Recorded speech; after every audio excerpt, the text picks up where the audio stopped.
And welcome to another episode of More Contentious Conversations with the Average Black Man. And today I have my lovely, lovely co host, Morphine the God. Say hello to the people. Yes, yes, yes, yes, yes. What's Yes, up? yes. What's up, everybody? This is Jen Wonderful and the God, Morphine, the God, coming to you with another episode. Our last episode for the season. Oh, yeah. This is our, We're going to take a holiday break, but I don't celebrate those as pagan holidays. oh, here this guy go. Here this guy go. No, I was just messing with them dudes that be on that stuff. Them conscious community dudes be talking that cap. They be kibbity capping, kibbity cap. Mm-hmm. But They be happy holidays for those that are celebrating. Happy Christmas and happy New Year's happy Eve. Kwanzaa, And New happy Year's Kwanzaa. No, we black. Kwanzaa. You Look. know. Happy Kwanzaa. We on some. I had to theme Yeah. my shirt for the show. You know what I mean? Because Oh yeah. today's show is a decent topic. I believe. It's Mm-hmm. pretty decent. Mm-hmm. What's going on, average man? In the comments, I see you. Good evening. Good evening. How you Good doing? evening. How you doing? Yes, indeed. But today's conversation that we are having today is we're asking the question: is preference really just prejudice in disguise? Ooh, I wish I had a little thing for that. Yeah, what happened to the creepy? I guess that don't go I don't with know. it. Yeah, yeah. Look, But the creepy but joint. that's what we're getting down on. So let me pull up the good old notes so I can get So we some of could we these could start off with the uh, description of today's show because yeah, that's what we like to start off with the yeah, description of today's show. at what point in society did we evolve to nearly see all of human behavior as a political view of some type? You know what I mean? Like all of this identity politics and like everything we do is political now. Everything. Yeah. You know what I mean? It seems like even the defense of your own personal preferences could be, you can get stamped with the ism or a phobic, you know. It's like, why you don't like cheeseburgers? You cheeseburger phobic. Because I don't Yeah. like cheeseburgers. You cheeseburger phobic. That's just Jesus, yeah, probably. that's just a ridiculous example I was given to show how ridiculous it is. You know what I mean? You know, You know, uh, we get it, we get it. not wanting to date someone of a certain race is racism. Not wanting to date a person of a certain weight is fat phobic. Even more recently, with the new one, the genital preference. That's transphobic apparently. So Mm, yeah. even having a skin tone preference is colorism. So at what point is it really a preference or is it a prejudice in disguise? You know what I mean? What you got to say about Hmm. that, sister girl? I mean, I think that sometimes things may come off as a prejudice once they're used in as a weapon. When you use your preference as a weapon, then it will totally come off as a prejudice. Like if you use you just like in light skinned women, because all these bad nuances for dark skinned women, instead of just liking someone because they are that person, they just happen to be fucking light skinned, then that's when things come to a prejudice. And I think that it is a fine line and a slippery slope between a prejudice and a preference. And I mean, come on now, like how you discriminate or give a group the character traits just based off of vanity. I don't understand that. And even with that, like I think the prejudice in that comes in is I light skinned girls are better than dark skinned, or dark skinned girls are better. You know what I mean? Like, and they're better. Well, Mhm. what's wrong with light skinned girls? Well, I don't like light skinned girls because like, what was your boy Kodak Black was like? I don't like dark skinned girls because dark skinned girls is too rough and like, knock it off. Like that. It's the That's perception of, yeah, that's when it becomes a yeah, and that's not prejudice even because yeah, that's a prejudice, a you gave it a negative perception connotation. that it didn't necessarily need, you know? Yep. I don't Gave it know. a negative connotation, absolutely made it a prejudice. Mhm, mhm. I think that's when it becomes a prejudice when you give it a negative connotation. So, I'm gonna just say this: we got to be careful in our preference. We could prefer to eat apples, but we okay with eating an orange and every couple of, every other. Yeah, not against eating the orange, you know. We're I not just not against eating the just orange, not but immune we from prefer it. apples. You know, it's not I'm against just it. not But I think the prejudice comes when you're just totally against it, and for whatever reason that you're against it. So let's get into this. Let's right. get into this. Open the I'm in the notes. process of getting stuff together, getting stuff populated. I want to come out the gate with something that I seen on tickety tockety, tickety tickety Oh, tockety. tickety tackety, boom. So let me throw this up here because we got to follow within the law. You know, I don't want nobody suing me because I got an opinion about something that they said. Well, you know how that goes, brother. You know how that goes. You got to be definitely careful how we put out how we critique these content creators because they're sensitive about their art. They're sensitive. Right. So here we go with the first clip. Drop a hot take. Okay, racial preference is racist. I was recently dating a guy, and he expressed very aggressively that he would not have intercourse with a black woman because of their hair and skin. And he defended it as it being preference, but really, it's flat out racism. Play that again. I'm gonna need a read. Play that one more time. It was so fast. It went so fast. I'm still pulling up notes.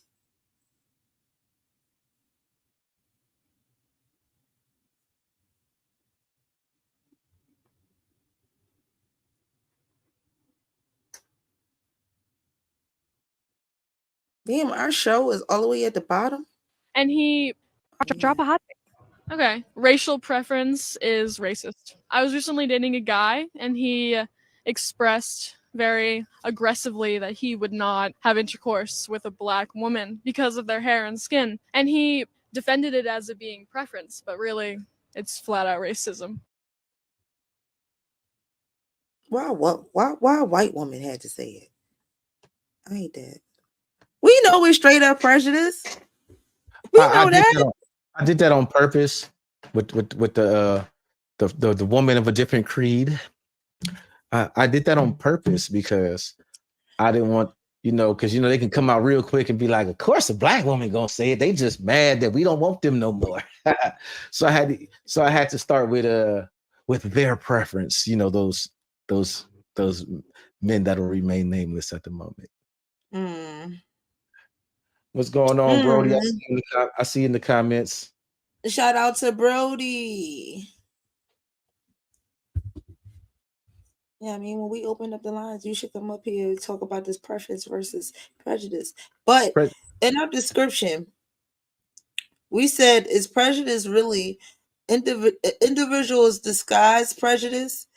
At what point in our society did we ever evolve to see all the human behaviors as a political view of some type?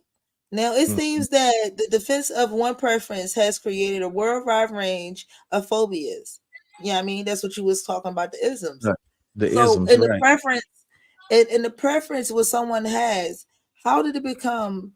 How does it differentiate between an individual preference and a societal preference? And that's just the thing. Who determines that? Yeah. Because every individual, like what the girl said, I would say that was racist. But she said she dated a guy that said he would absolutely not have intercourse with a woman that was not Caucasian because of their hair and their skin. That's Right. that's not a preference. That's Yeah. disguising your prejudice. That's disguising your prejudice. That's putting a mask on a prejudice. So can one actually have a preference outside of standard? Because your preference can be, you can't have like, you got to be brown skin as a standard. That's not a standard. But that becomes a preference. So maybe preferences are prejudices that we dress up in a preference. I don't Hence know. why people say, I don't got no type.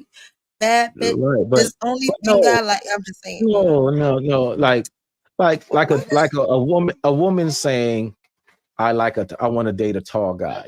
That's a preference. It's not like she's short man phobic. You know what I mean? No, Like, she can say no. It's not like it's a preference is, what do you like? I like tall guys. It's not I only date tall guys. That's a prejudice.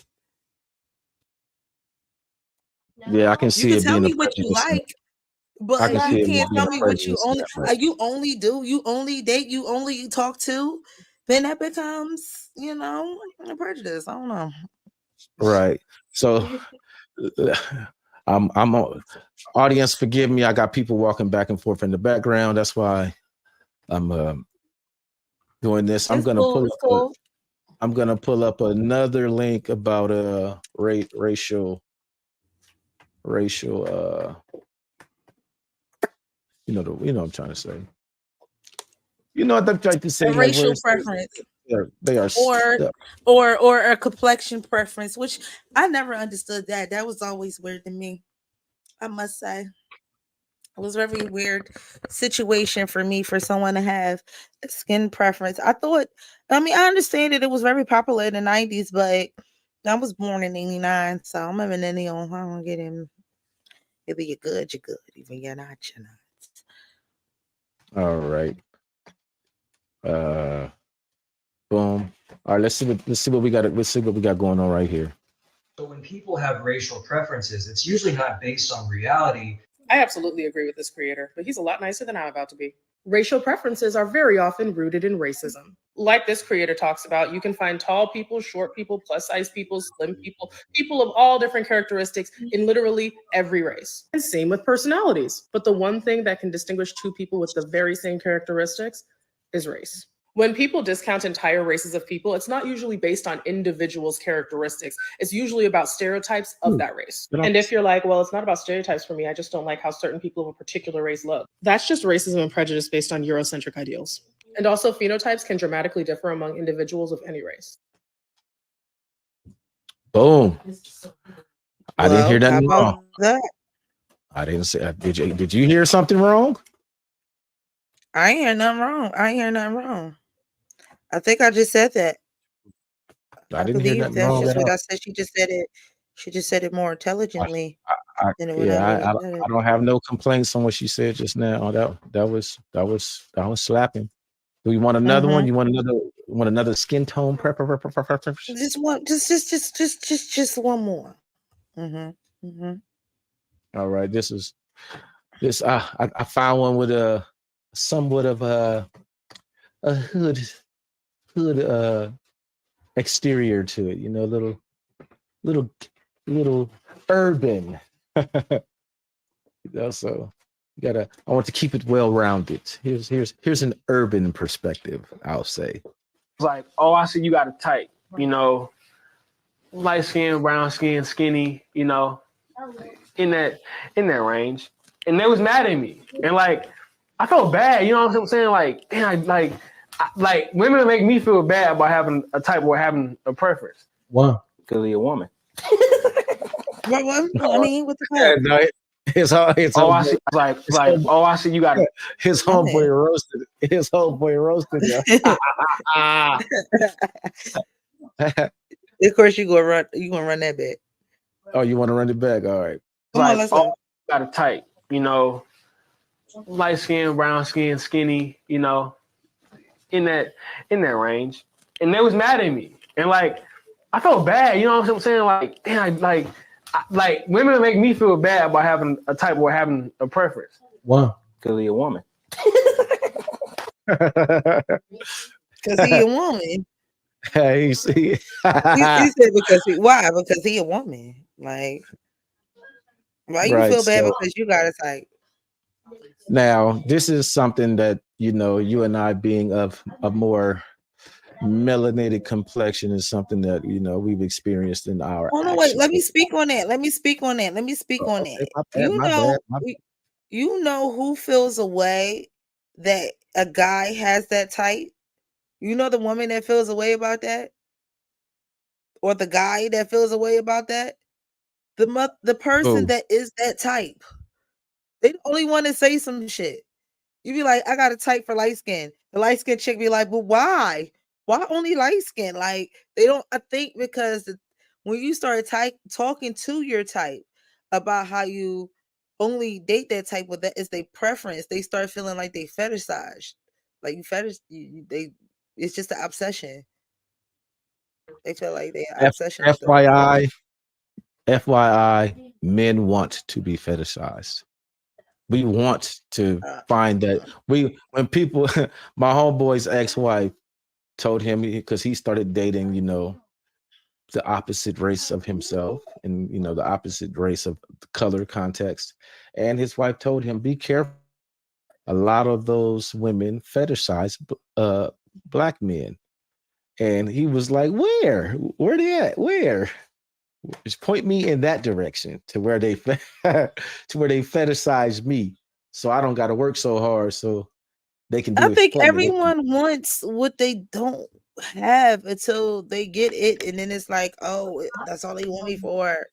That's all you do is want me for sex, or all you do is want me for because of desire. It's not because of who I really am, who I am inside, type shit. Because that's what's going around at the end of 2023. Even though I know we there, we at the end of 2023.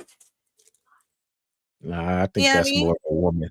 I think that's more of a no, woman it's not. thought Stop saying process. it's a woman thing when men do I it think too. that's a Unless y'all woman's just process. calling men bitch ass dudes, then y'all Um, calling some men some bitches. They calling y'all bitches. I'm not going to say that.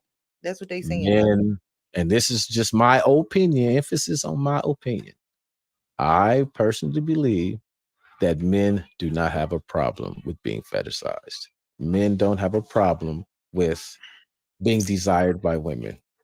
I call bullshit because the first thing they say is, "Oh, for nothing, nothing, G. You need to change to the table." Bullshit. Those are dudes that Bullshit. have those are exactly the dudes I'm talking about. The dudes that have no luck with women. So would prefer Boo! I don't they would care prefer to have a how woman be you interested try in to them, so they don't have categorize to. those dudes.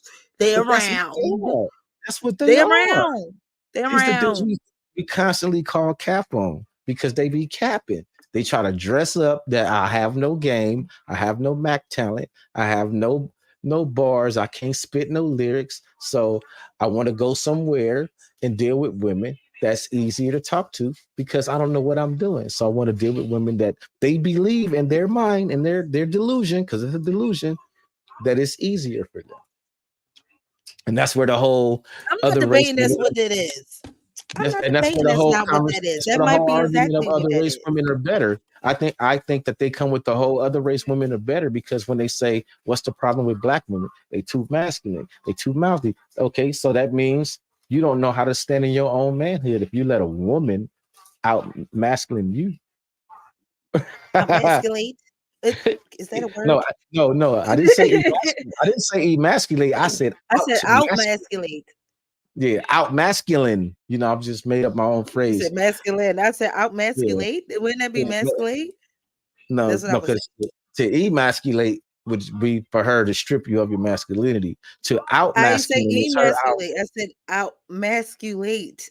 Like Oh wouldn't yeah. it like wouldn't Okay. it be that? Yeah. Like would you put And that I keep suffix having, with it? I Fucking keep asshole. having. Ain't my fault that I'm from the East Coast and you can't understand what I'm saying. Anyway. All I'm saying is that there's guys out there They on every social media. They got YouTubes too, talking about how these women ain't offering nothing but some tail, a pretty face, and some cake. That's all. And they ain't baking it. Store bought. But interesting is Sometimes, that those same dudes never talk about what it is they bring to the table. They always talk about what women ain't bringing this woman. Well, what do you have? What are you comparing this woman's, what she's bringing to the table to? Because they'll say, well, men don't care about that. Well, men don't care about this. So if men don't care about this, and this is the argument that you are making, saying that men are the providers and protectors, shouldn't you be presenting the things that you're providing and your ability to protect? I mean, But I digress. That's away from the topic. We get away from the topic. yeah, I just started looking like, You had the light bulb went off, huh? right. I like, You had one of you had a you had one of those moments. But Eureka. Karen, But back to, I think another prejudice is how we for women, how they say they only want a guy that's like 6 feet and she like 5'2". Like, you want a guy that's tall, girl. Everybody around you tall. You short. hey, there he is in the Somebody that's comment. 5'7" is tall to you. We're You gonna get the link 5'1". going. We're gonna get the link going up probably in another 20 minutes or so. Y'all hang in there. We would just want to get the whole premise out. You know, that's, I mean, I think that's it'd be like the shortest girls that have the tallest preference. Why you got a tall preference, girl? You short. Everybody's tall to you. It should just be, Like, it should everybody's just be tall to you. tall. It should just be taller than you. But okay, Yeah, that's, it's a few more links that I got going on. So come on, let's I go want get to them. I want to go over into the into these political ideologies right now. With Right. the new preference that they got going on. It's what's called genital preference. A genital preference. And what a genital preference means, I had to look it up. What it means is that you prefer to have intimate relations with a particular set of genitalia. So the argument is that I, as a man, if I prefer to have intercourse with a woman that has something similar shaped to this, that I am I'm transphobic because women have penises too, end quote. That's their argument. There is, and I quote, there are no such thing as chicks with dicks, okay? It's None. only men with tits. Only men with tits. Only men with tits. There is no such thing. Where is these women with dicks? I mean, is she Right. hermaphrodite? We got hermaphrodites amongst us? I see some chicks with some long clicks, but I mean, that's a different conversation for a different day. Maybe we should save this for next year, but All right, so let me get to the clip. Let me get to the clippity, the tickety tacky. he got a girl. That's not a girl. That's not real. That's not real, brother. Run. All right, let's check it out. Yes, genital preferences are always transphobic. You're welcome. No, but seriously, deciding that you don't want to be intimate with someone because of the genitals they have is transphobic, particularly like if you think about in this case, this means that this person is not open to dating trans women, which invalidates their womanhood. Not only that, Really? questions about the way that trans people are going to want to use those genitals, the idea that trans people use the body parts that they have in the same way that cis people with those same body parts do is transphobic. Say it with me. Genital preferences are always transphobic. Whoa, wait. First she said the key thing is that if you don't want to date them, that you're not validating their womanhood. So that has nothing to do with me. It's not my job to validate how you feel and who you think. It's no one's job to validate and make me feel like I feel good about myself and have self-confidence and pride. That's nobody else's job. That's my job. And if somebody don't like how I move, if I'm tenacious and you know walk around with my chest stuck up and all of that, and I'm proud, somebody might say, "Oh, Timotheus is arrogant. He an asshole." But guess what? I don't care what you think. This is me. Ain't that how the world supposed to work? But according to this person, I don't want to misgender them. According to this person, it's phobic because you are not validating their womanhood, because that person, though they may have a penis, is still a woman. So I'm gonna run it back so you can hear that, because these videos are real short. They're like 30 seconds. Yes, genital preferences are always transphobic. You're welcome. No, but seriously, deciding that you don't want to be intimate with someone because of the genitals they have is transphobic, particularly like if you think about in this case, this means that this person is not open to dating trans women, which invalidates their womanhood. Not only that, it makes assumptions about the way that trans people are going to want to use those genitals. The idea that trans people use the body parts that they have in the same way that cis people with those same body parts do is transphobic. Say it with me. Genital preferences are always transphobic. So is there a different way to use? I was about to say that. Hold on, wait, pause the fuck up. Hold the fuck up. Hold. What the fuck? So What? disclaimer. Wait. We gotta do the YouTube thing. This is not an attack on anyone in the LGBT community. This is a conversation of opinion, which we all have the right to have. This is not in any form, any type of phobias or isms or hate speech. This is not hate speech. All right, carry on. I would like to challenge this whole statement. Okay, can you take it off the screen, please? Please. I just want to know if there. I didn't know there was different ways you could use. Have you used yours differently? I never.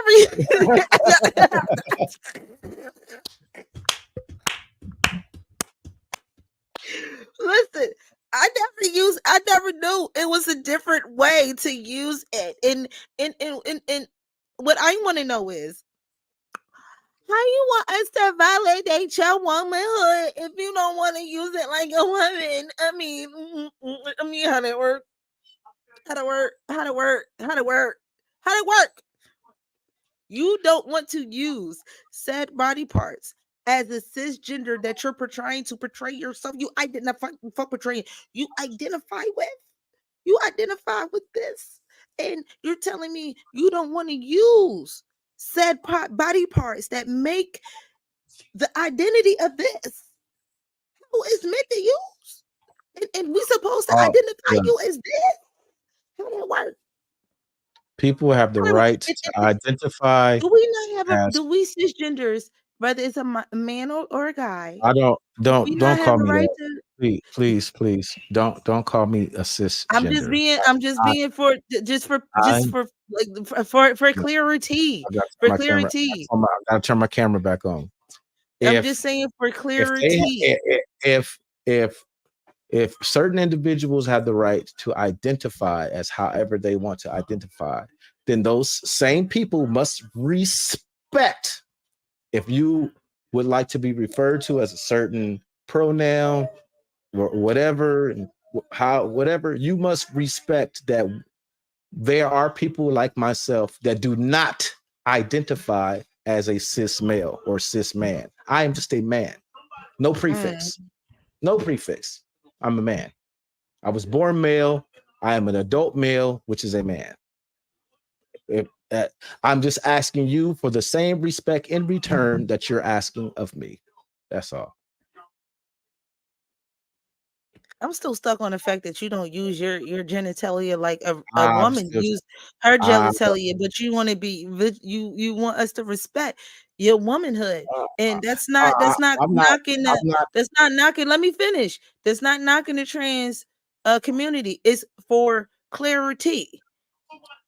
I'm not Clarity. making any Like type of accusation of how, because she wasn't clear. She just, uh, that individual, I'm sorry, I don't want to misgender. That individual stated that you can't assume on how it is they use their genitalia.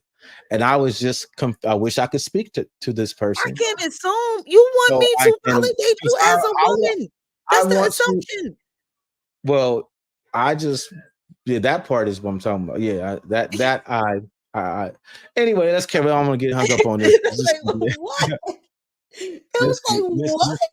this could get crazy, right? Because this is the newest one. This is the newest phobia gender ism thing.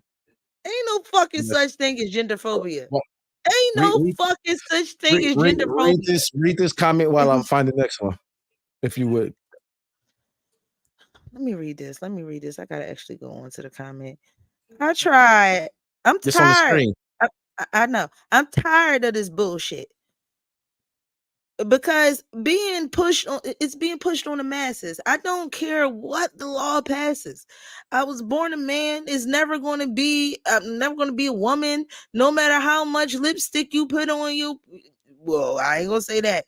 No matter how much lipstick you put on a pig, it's still a pig. Okay, I get how you were saying. I thought you was calling them a pig, but yeah, yeah. I'm not going to say that. And that I'm not going person's to say entitled just to their, because that if person's you entitled to identify their as opinion. a woman, I'm going to call you a woman.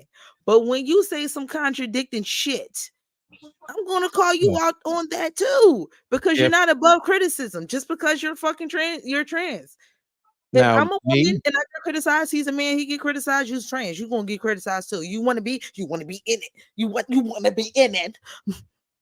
the now fuck? Come on in. now me, like I said, I do not have a problem with referring to a person however they want to be referred. If I can call a person that is named Christopher Wallace Biggie, then I can call a person that identifies one way as she.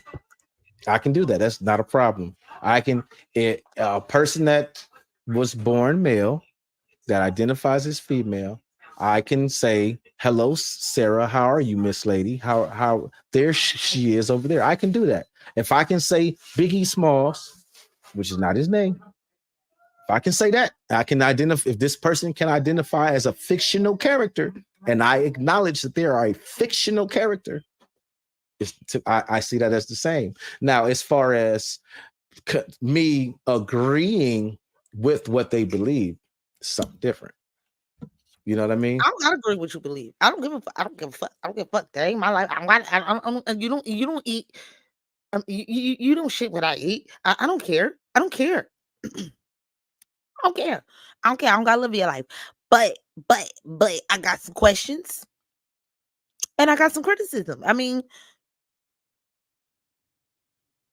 because that didn't make sense. Let's move on to the next slide, please. Because we don't want to get banned.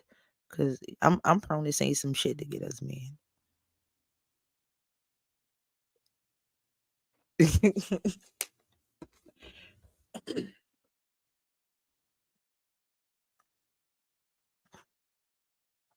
So this lady is coming from another perspective. Hey, excuse me, audience. I have children that should be upstairs. Got the boo-boos in the back playing. Let's go. Has downstairs is not having a preference on what someone has downstairs is not and will never be transphobic. To tell someone they're against the community because they have a preference on what they're capable of finding sexually attractive is to discredit sexuality. We know that sexuality is more than just what you look at when you see a person. It's about what it makes you feel.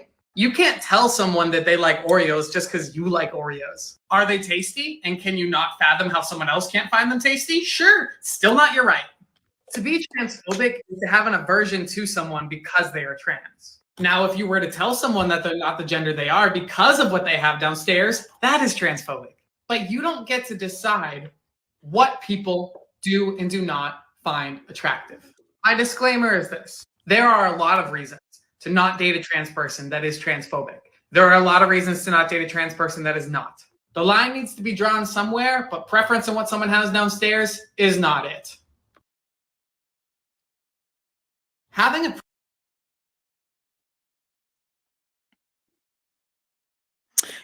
We did say that a preference is something that you would be like, okay, I can have this, but I don't mind having that. And I will stand 10 toes down that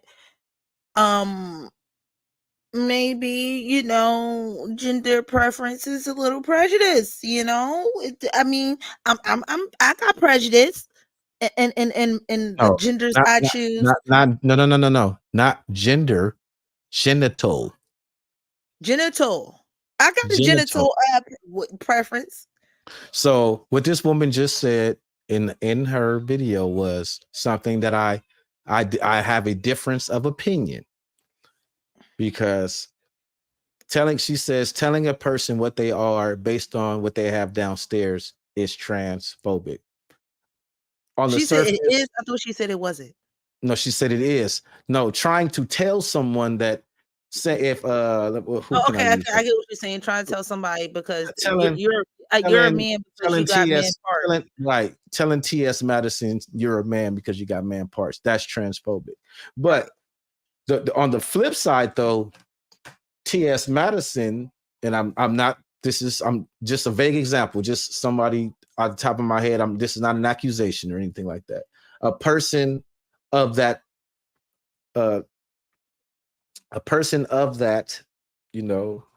section of gender does not have the same way I don't have the right to tell them what they're not because of what they have downstairs, is the same way I have the right to say I don't want to have intercourse with you because you're not biologically what I want to have intercourse with. So they can, you can say what you are. I can agree that's what you are, but Trey is not a gender preference. It is a genitalia preference. Yeah. That's Like, the new, and it's not even, and I don't even think it's that, because you have lesbians, you have gay guys. So I don't even think it's that. I think it's a born with. If you're not born with, it's, oh my God. Now what I'm saying I is, don't even know how to fucking explain this shit. I don't. That's what I'm saying. It don't even make sense. That don't even make sense. Let me paint it like this. There are some trans women that when you see them indistinguished, you would be like, oh my God, that is a beautiful woman right there. Oh my God, that's a beautiful woman. Say I date said person, this beautiful woman. We're going out on dates, but this. We're getting to know each other. And as time progresses, it gets to a point to where we're going to do some hanky-panky. Now, when it comes time to do hanky-panky and this person unrobes and they're swinging just like I'm swinging, it doesn't make me phobic to be like, hey, you didn't tell me about this. To me, that's more of a betrayal. It's like having an STI, and I'm not using that. I'm not comparing. I'm just using the concept. It's like a person that doesn't have an STI not telling you. And then, you know what I mean? It's like, this is something you should disclose if we're going to be intimate. In these situations where they're saying it's a prejudice or it's not a preference, is when it is disclosed and it's for disclosure. And one says, you know what, I don't want to do this because I thought you were an actual real blah, blah, blah, blah. And they saying, well, you can't tell me that I'm not a real blah, blah, blah, blah, because that's how I identify. And that's when it becomes, I think, a political situation, because it makes us have to identify them in a way we don't see them, just because that's how they see themselves, and You know. All right, let's see. Let's move on now to the color shade thing, the colorism argument, the color preference, the shade preference. Light skinned women look better than dark skinned women. The Tommy isms. Inside joke for the back chat. Beautiful. All shades, all hues.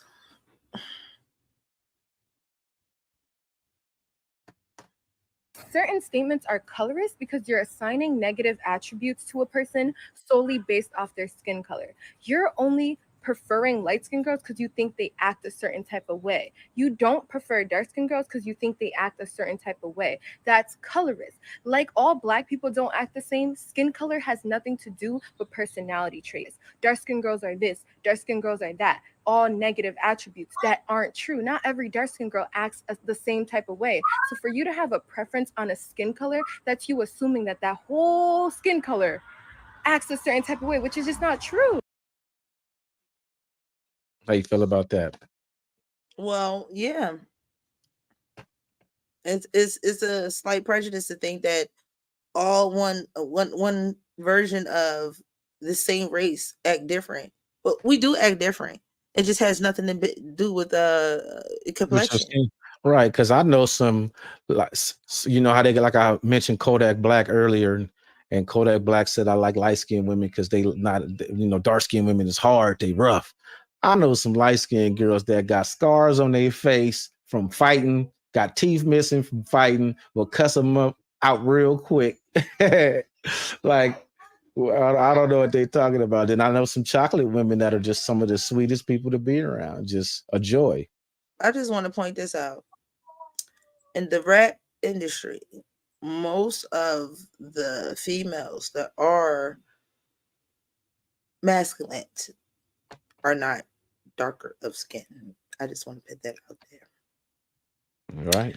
I'm not, there's not no shots. I'm just saying. I don't even know how the fuck he's seen that in his everyday life where, we come in all hues, whether we're masculine or we're not. But if he wanted to go off of what society put the fuck out, bro, it wasn't a dark skin, masculine bitch. That's not what society put out for you to see. So we're gonna move on for that. But I don't like the fact that they try to put us against each other because that comes off Willie Lynch-ish.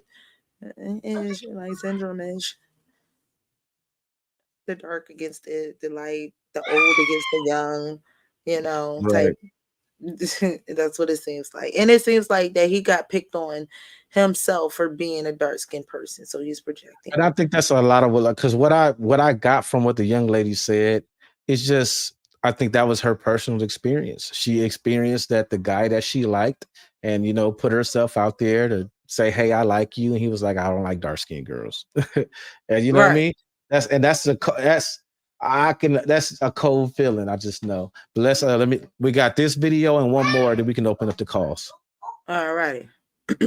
How do you guys tell the difference between this is somebody's preference or this person is really a colorist? Your track history. If you were a repeat offender, if you just down the line only date that type, but how is that not their preference? If I ask you why you date light skinned girls, right, and your immediate response is I date light skinned girls because they're every single trait you've named, they're the opposite of a dark skinned girl. I realize the next is not a preference; it's self hate at that point. It's some type of hate. You don't have to even necessarily be the opposite of a dark skinned girl. It can be something that that's where they associate. Yeah, you feel me? Oh, they're not as loud. Yeah, you know what I mean? Stupid ass shit. Yeah, and that's what I mean. Like it's like a certain little like features where you're like, okay, usually that's associated with a dark skinned girl. So you're saying it's because she's not a dark skinned girl without saying she's a dark. That's what you're just dancing around it. But I had that told to me. Like a guy like dating light skinned girls, or what he called red bones, not light skin, but he called red bones because their hair grade was different than dark skinned girls. They had a better hair grade. Oh, that's a hair wet. That's a new one. I forgot about that one. Yeah, that's called texturism. Yeah. He was like, black girls don't like to get their hair wet. It's too much to maintain. It took her too long to get her hair done, or even when she was doing it herself, it took too many products. It cost too much. He just said he don't like nappy N-word hair. And see, what stood out to me is on that last clip when he said, when you ask them why they don't like dark-skinned women, they'll name the traits that are the opposite of a dark. What's the opposite of a light-skinned? What's Because you could be ghetto and ratchet as hell and be Cardi B, like red bone. You know what I mean? Yeah, I mean, you could be sweet, and you could be sweet and innocent and wholesome and loving, seemingly Coco Jones, chocolate girl. right. Coco, so I don't. That's why with the other brother said I agree, and like was mentioned on what the young lady said outside. It's the presumption of what they believe these individuals are. Absolutely. Like, we're more masculine. We resemble more what men look like, more so than a light-skinned woman and things like that, or like a brighter skinned woman. But I never thought about it as colorism, as like within a race thing. I always thought that they fetishized those women to be more European than African descent. So it's definitely like a self-hate. It comes off super self-hate, like you just don't like to be black, like, and you don't really associate them as black, because in their mind, for them to be that fair skin, they had to be mixed. I had one guy in the KS group argue another lady down, talking about how she's mixed race, and both of her parents was black, bro. That shit was crazy. And all because they wasn't dark skinned, so he didn't dub them to be black. So I was like, oh wow, I didn't know it was that deep. We got one more. And I'm like, yeah, we got one more. But according to my DNA test, I'm 20% European, so I'm mixed race. I'm mixed. That's why my hair. That's why my hair look like this, and I got these yellow undertones. See how it just sounds. I got these yellow undertones. It's not red. In the summertime, I turn red. Yes. Just why my nose a little pointy and it's not as wide like y'all's is. All right. So this next clip I found is, a light-skinned girl's perspective, because I played two dark women and some men. So now here's I think her name is light skinned Keisha, but that don't make her light skinned. But when you word it that way, I'm thinking that's someone's preference. Colorism is bigger than that. Like, it's discrimination on the highest extent. Like, I've heard females say, "Oh, that boy is so black, I can't deal with somebody that dark." I think when you say I want a tall, dark, and handsome person, that's your preference. I'm pretty sure you heard women refer to light-skinned men as soft or feminine. Of course. Okay, so is that colorist? It's a super double standard. I can say it's a double standard, but I wouldn't say colorist. Why not? When a guy says, "Yo, I only really like light-skinned girls," dark-skinned girls feel some type of way. You don't It's even colorist, know if you like this dark-skinned girl. Definitely think it's super double standard when it comes to that. Well, they're both considered as feminine and soft and more right, it's an insult. It's a double standard. The less the adjective, the less threatening kind of people, whether it's a man or it's a woman, whether it's a light-skinned man or whether it's a light-skinned woman, they are not the threats. We don't feel threatened by them. No, the double standard that they're saying though is that why this was the chocolate sisters, but pointed out it's a double standard, because it's like, why for light-skinned women they have to be soft, kind, and pretty, but the double standard for men though is like, he just got to be a whole bitch ass N-word. Right. He just saying he ain't even the man. He just he get on the dance floor. I just said the same thing. Splits and what's up, Jess? But it's the same thing. I just said the same thing. We consider, not we, but they considered the light-skinned person, whether it was a guy or a woman, to be the weaker species. They both did. But it's just one, the double standard is one is looked good at from a female and it's not looked good at from a male. But they both seen both of them as the weaker species and a softer species.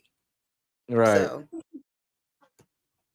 Right. So I believe that was the last video. We can open up it the up. lines now. We can open it up. So I'm gonna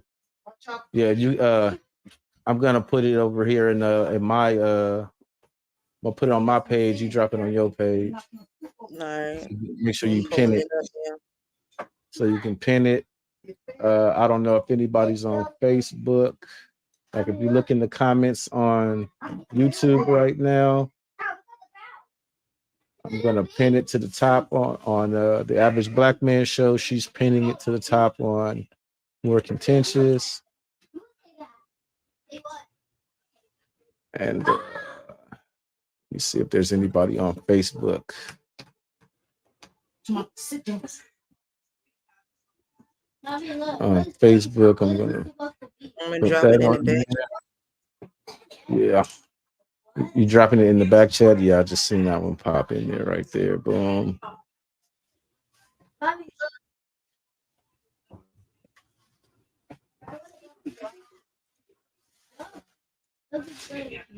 Boom. Okay, bang. All righty, so everybody that's watching right now, if you want to come up onto the show, the links are out there now. Just follow the instructions and come on up, and we'd love to hear your opinion on what you think is preference, really prejudice in disguise. Mm-hmm. Let me see. Just come on up, see what y'all think about certain prejudice, and is it prejudice or is it a preference, and is it okay to have that preference even if it is a prejudice? Like we could talk about that too. Right. That's like saying, like, for example, say if someone was to ask me, what type of women are you attracted to? I would say, oh, this particular type of woman with curly hair. So you wouldn't date a woman that got nappy hair and all that? No, I didn't say that. I just would prefer that, Right.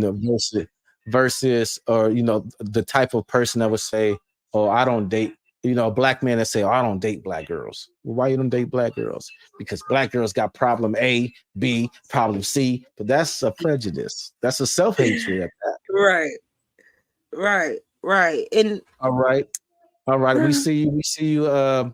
We just now opening up the lines for anyone to come in. The topic we're talking about is preference really just prejudice in disguise? And all the different. We're talking about how there's so many new phobias and isms that have been created now because of how politicized identity has become. You know what I mean? And social media is just so crazy. Hang on a second.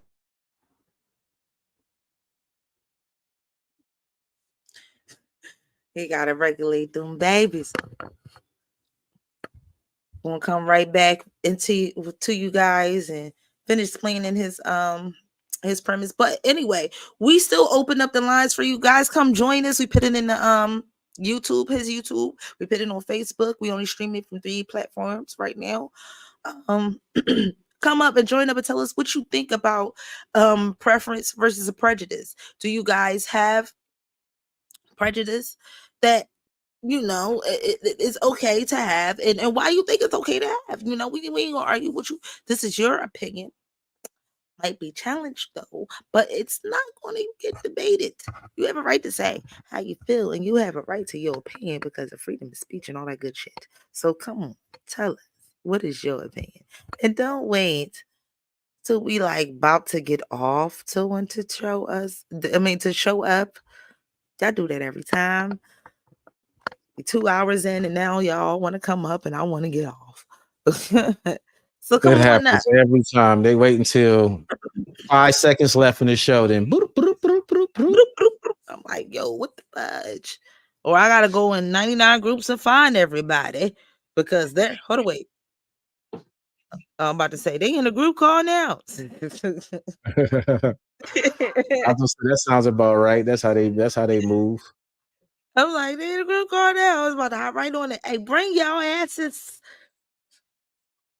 What is y'all doing? Right. So yeah, anybody want to come up? You're more than welcome to come on in. Um, give your opinion, even if you have a personal experience that you want to speak on.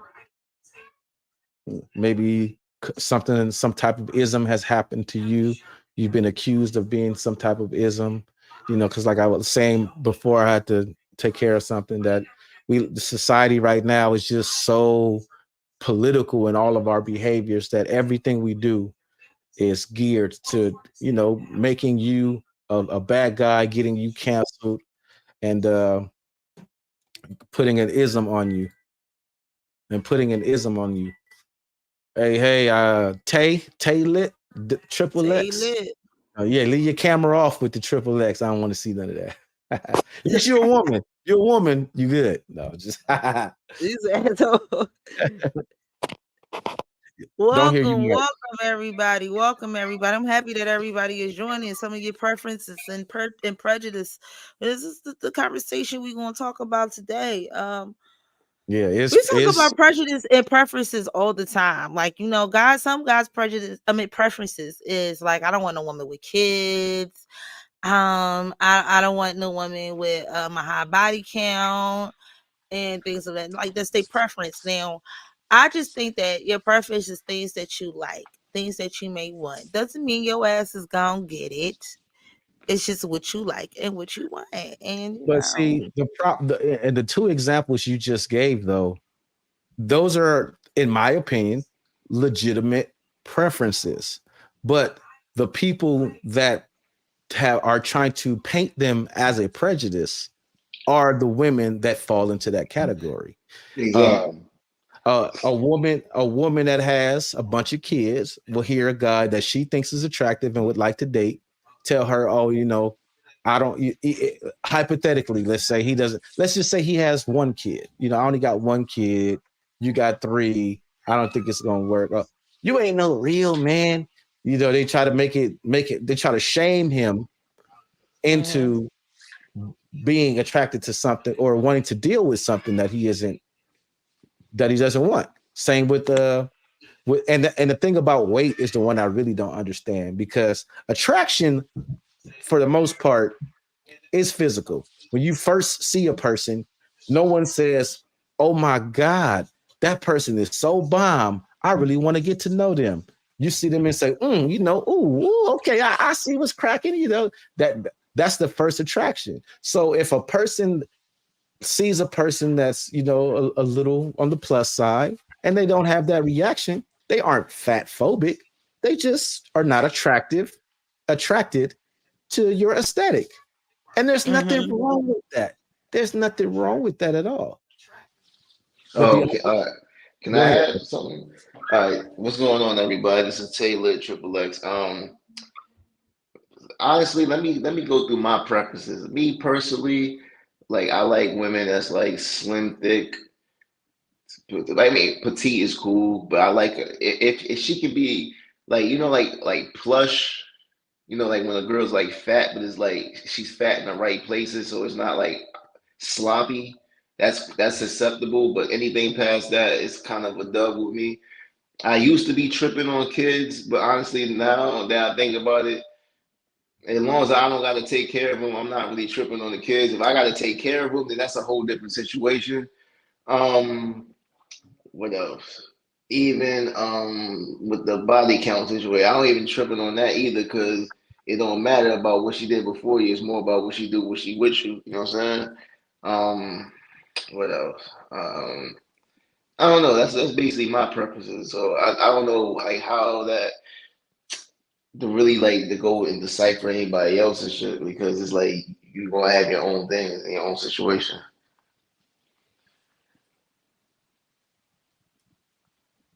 Well, yeah.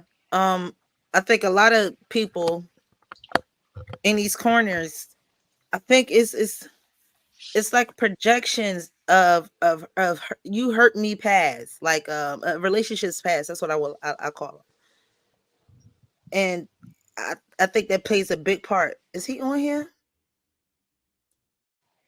Yeah, can you hear Is me? you on here, Teddy? No, I wasn't talking about. I was adding people on. Yes, I am. Good evening, everybody. Good evening, Teddy. Good evening, Untypical evening. Reaction. Good evening, Jesse. I think with a lot of these different nuances, it's very new to hear a guy to say, you know, I built myself up to a certain statue and I achieve XYZ. So with these achievements, I don't necessarily want to raise someone else's children. And I want someone that doesn't have any children as well. You know, and I don't find anything wrong with that per se. I don't find anything wrong with that per se. Um, I just think that if you think that well, a woman with children is going to give me more of her time. She's going to give me more of this. She's going to be more on trying to cater to my needs and things of that nature. And I'm like, you don't know that. That doesn't guarantee you that. Is what you would like for it to happen is in your mind because there's nothing else around her to take it off of you. But a woman doesn't need kids to focus on other things but you.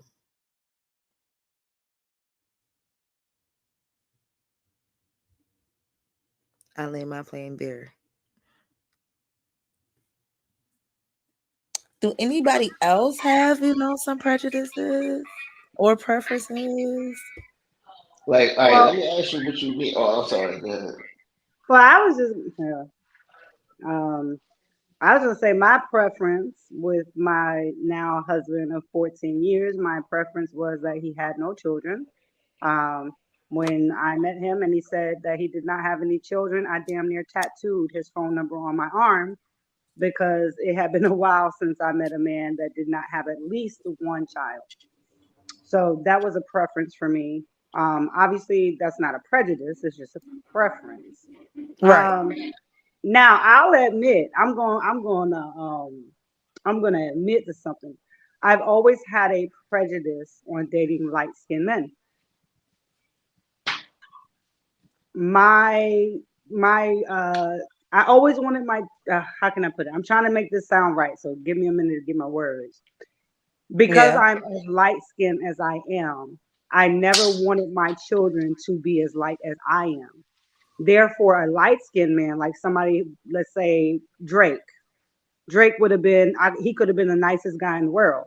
And I would have passed him over for a darker skinned man because I always wanted my children to come out a darker complexion than myself. Therefore, I would call that a preference, but at the same time, I can admit that it's borderline prejudice as well.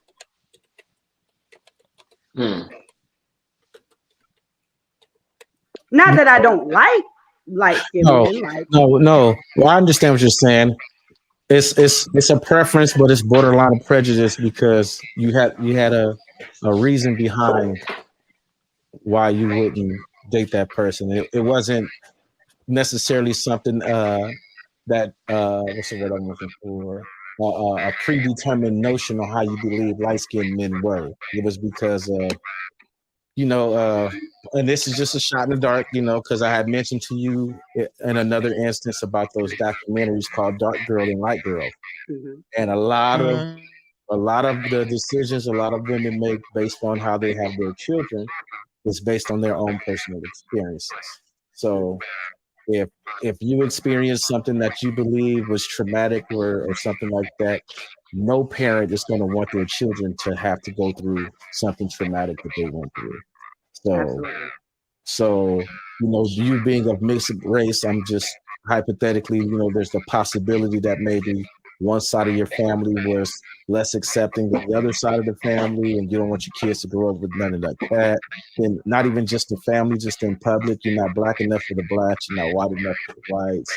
And all of that can be traumatic, and you didn't want to put your children through that. And I get it. But at the same time, there are chocolate women that have the exact opposite. They want to have mixed race babies, or babies with light skinned individuals to have lighter children because they don't want their children to experience what they did growing up, being called burnt biscuit, African booty scratcher, and so on and so forth. You know what I mean?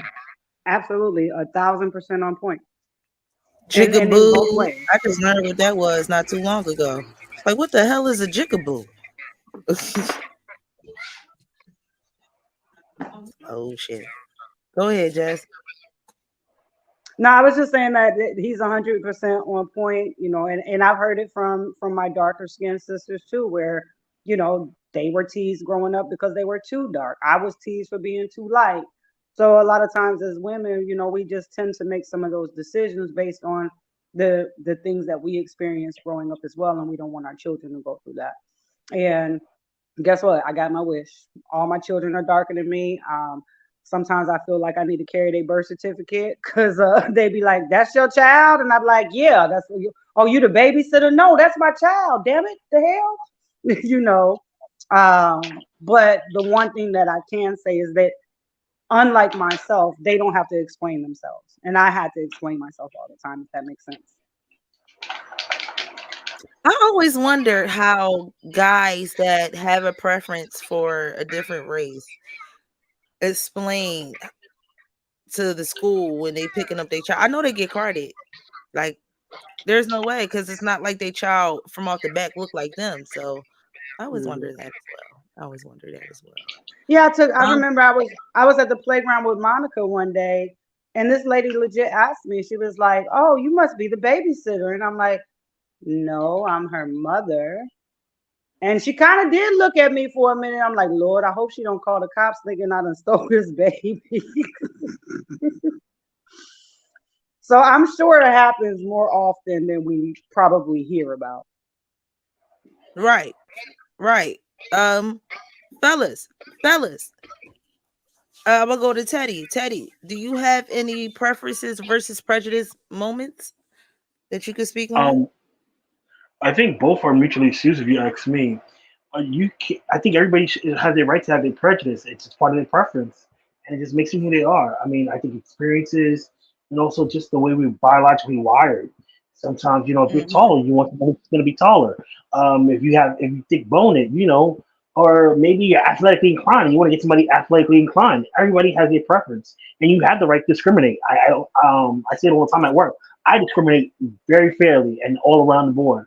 I think it's okay. I think sometimes when we push our prejudice on other people because they don't conform to our vision, that's when I don't like that. I think that's really what's the word, abusive, if not to say like, hey, I like pizza, so you have to eat pizza at my house. Excuse you? Okay, yeah, I don't have to eat pizza, I can eat something else. That kind of mindset. So no, when it comes to relationship preference, and I think preference and prejudices are the same. One just does more hurt than the other. Okay, well that kind of goes with what he said is I agree with, but there's a group of people that do exactly that in the reverse, where they're at. The example he gave is when people push their preference / prejudice on you, but then there's a group of individuals that will force you to to believe what they believe. You know what I mean? Like that. I don't know how long you've been watching the show, but earlier in the show we covered the isms and phobics that come along with these ideals of being prejudiced versus preference. Is preference really just prejudice in disguise? And one of the more recently coined terms is called genital preference, and the phobia attached to that is called transphobia, because the example I gave is what I've heard.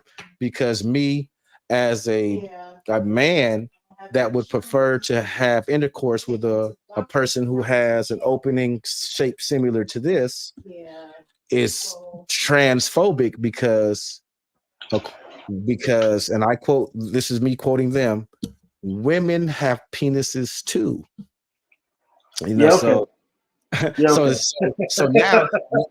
now since I don't valid, since I'm not validating this person's identity, now I become the villain. I become the anti. I become the antagonist. I become the prejudiced person. I become the phobic. I become the villain because I have a difference of opinion, or I just have my own personal preference. That's what it's about, right? It's about preference. I prefer to be with a woman, and So I have to use their terminology for them to understand a cisgender woman. I hate that term, but just for the sake of argument right now. So I think you're right. It is this. So words, we get caught up in words and semantics, and I think that's too much. But I get the example.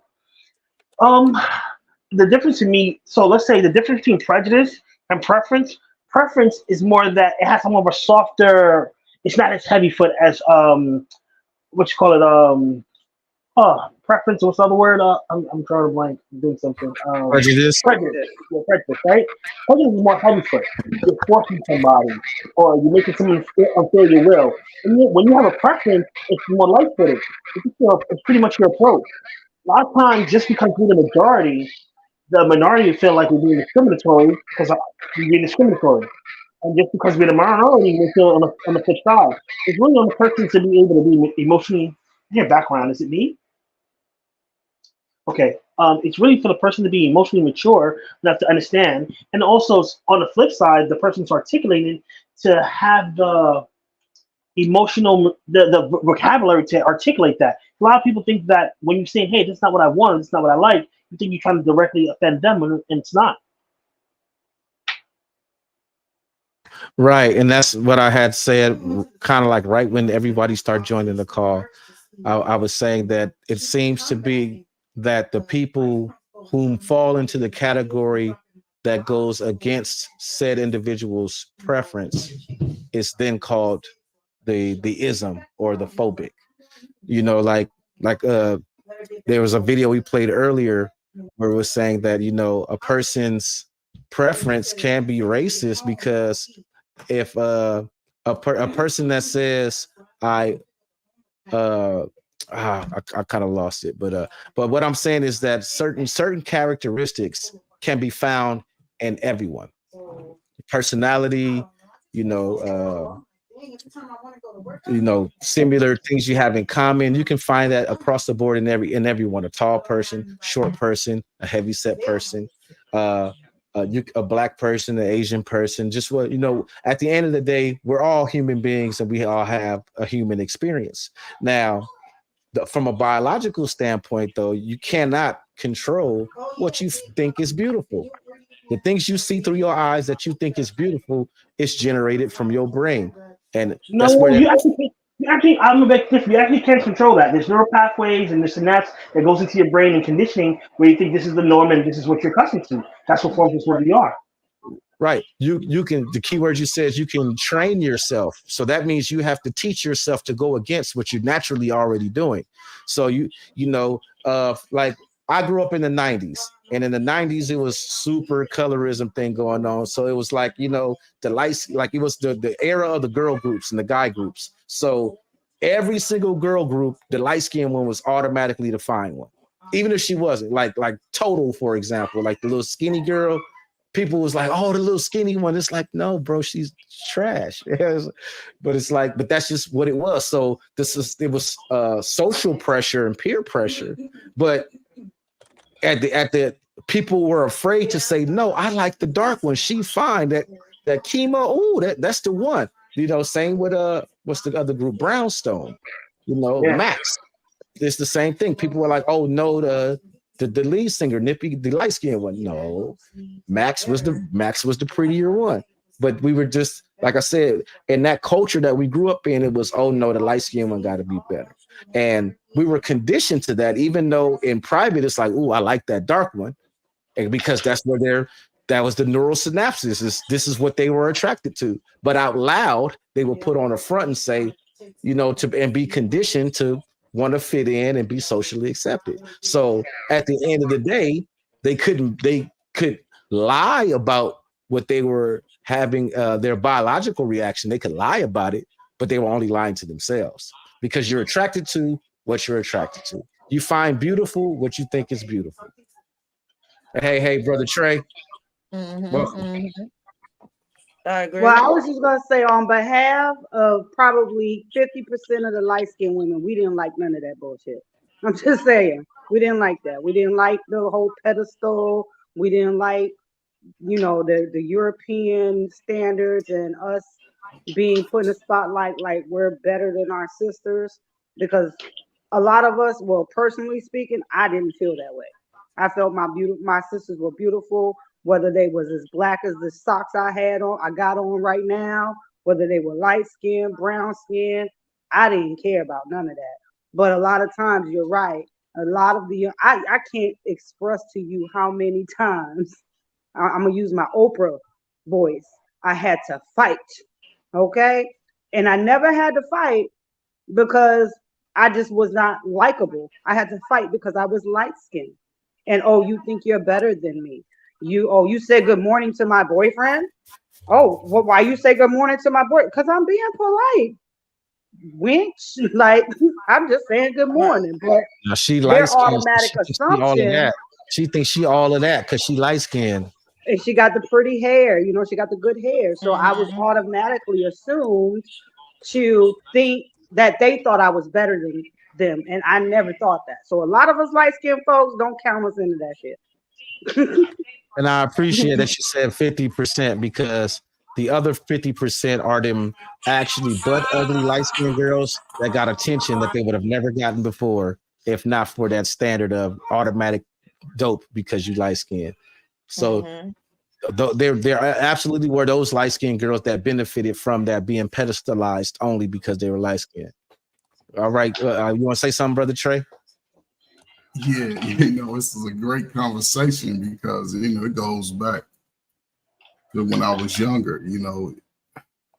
I grew up in a house with a mother, cocoa brown, had sisters, medium brown. My first girlfriend was lighter than me. I wasn't ready for it at the time, but I realized the colorism from about 8th grade on, and it stemmed so much in our community.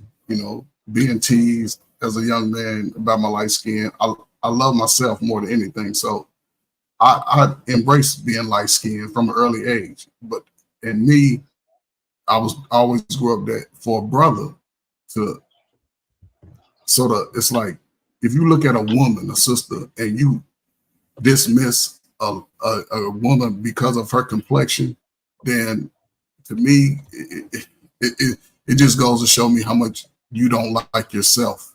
You dishing the very woman that looks like you.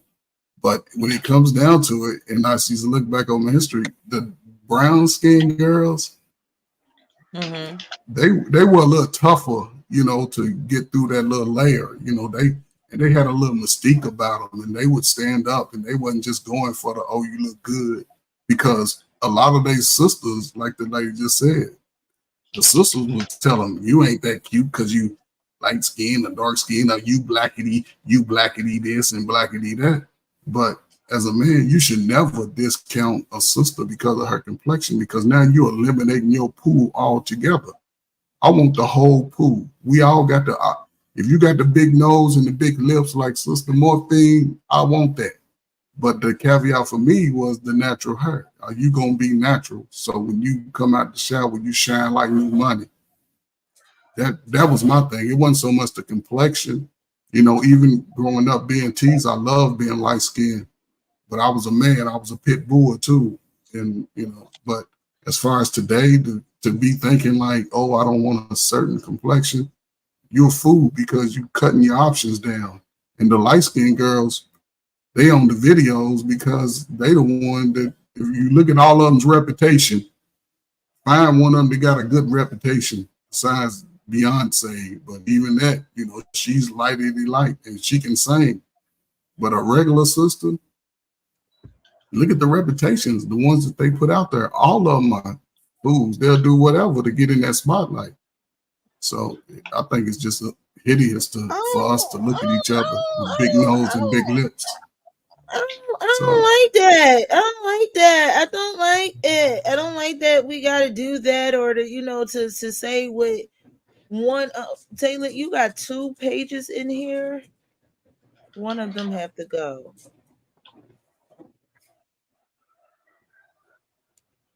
Which one are we going to remove? I'm going to remove the one that you're not in right now. Yeah, I think you're having technical difficulties. I think that's why. He keep popping in and out. Okay. Can y'all hear me? Yeah, we can hear you now. All right, cool. I don't like the power struggle that they pit between us two, chocolate women and light-skinned women, because like me and a light-skinned woman came out the same mother. You know what I mean? We could have came out the same ball sack. So yeah, me and my wife are, my wife is, for the sake of the colorism thing, she's a little lighter than I am. But we got a daughter that's high. I could have had an identical twin that one was yellow and one was this complexion, but we would have been twins, Right. But not even just that, like what Jess was saying, like even when people attempt to, purposely mix for a particular reason, like how Jess was saying, she didn't want her kids she wanted to have chocolate kids because for whatever reasons. And I gave the example of how some dark women want to have lighter children because they don't want their children to go through what they went through. You're still crossing your fingers and hope, because like I said, my wife and I are brown people, and our daughter is a high yellow girl. So I think I feel attacked every time Trey does this with his background. Like, why? Me? Okay. I mean, it's definitely always. She feel attacked, Trey. She feel attacked. I feel attacked. Why are you doing this to me, Trey? Like, what did I do? I feel we in a matter of 14 shows, Trey. It's my first time wearing weave. Okay. It has nothing to do with you. It has nothing to do with you at all. But it does play into this whole conversation. So that's why I put it up. This is those are just designer mops he got hanging behind his back. Yeah. Okay, so let's use them as a metaphor. Let's just say these are sisters. These are my sisters. They're all in beautiful different sizes and colors and things like that. If you a man and you eliminate one row and say, I'm only going to deal with the bottom row, you've essentially eliminated half your dating pool and marriage options.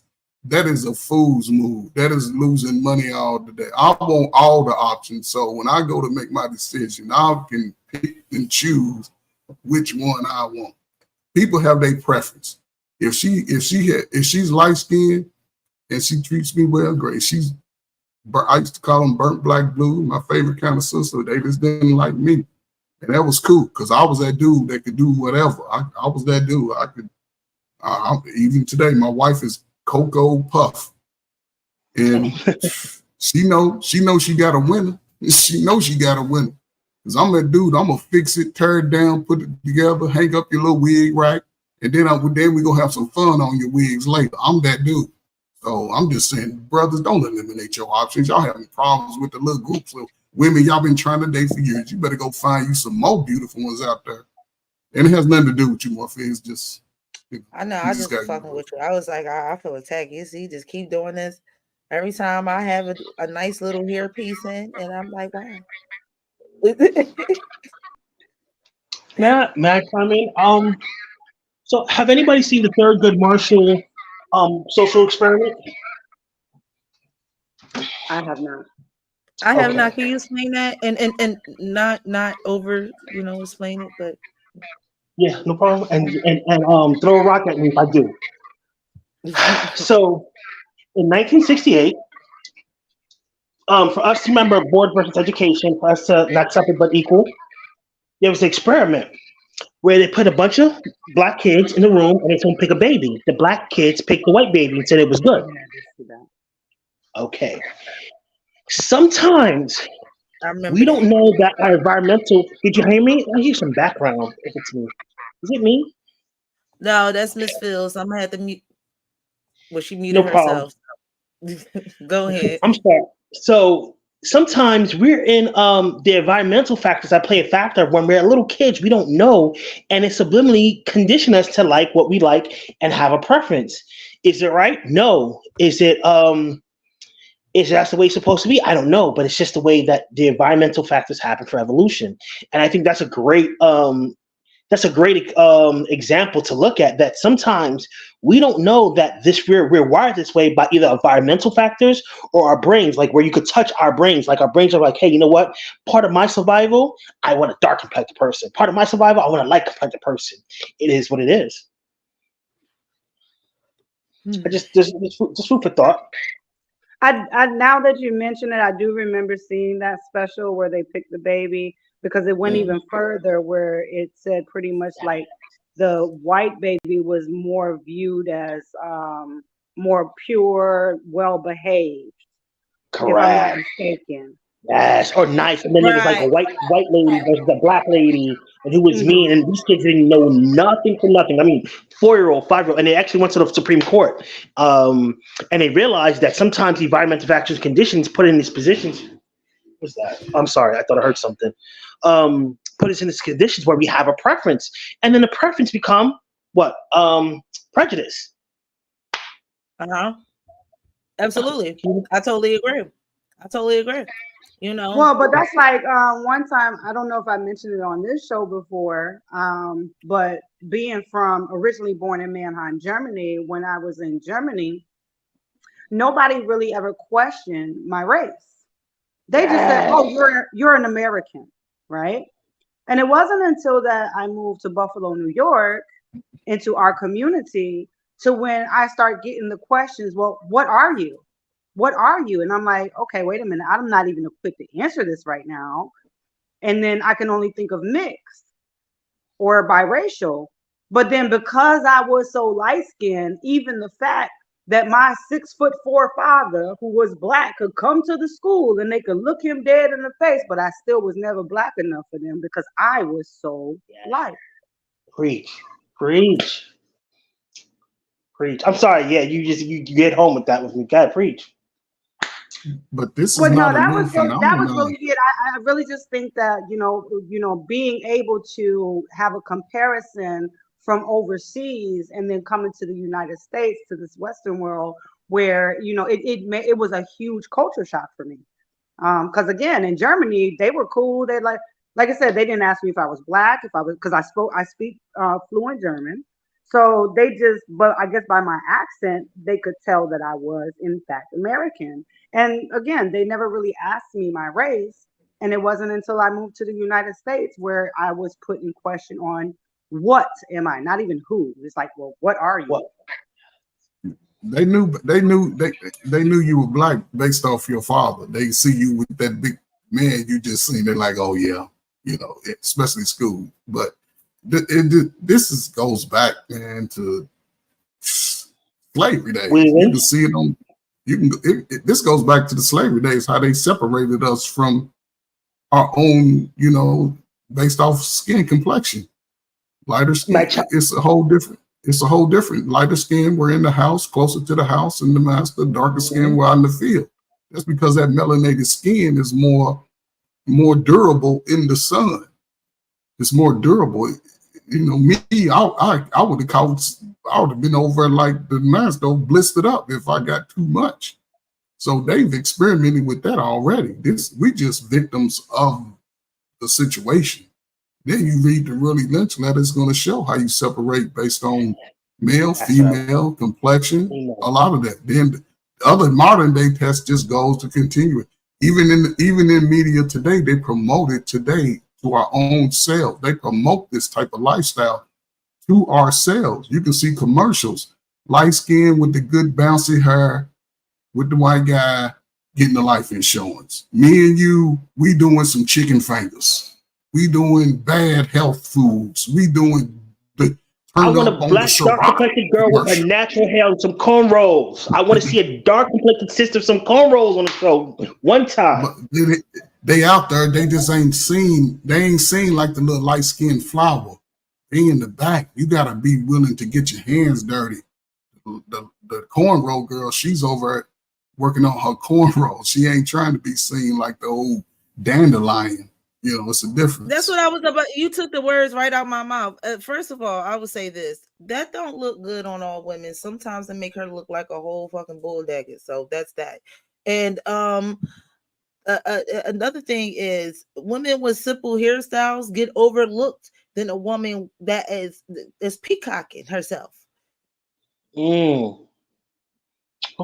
They get overlooked. I could go Yeah, outside the thing with my about it two. is I that could at go Peacock, outside you with my know, two puff balls, and nobody will look at me. Nobody, unless my ass is out. Nobody will look at me twice. But let me go outside, and I could be fully covered with the makeup I got on now and the hair that I got on now. I would get all types of stares. I've done it. I've seen it.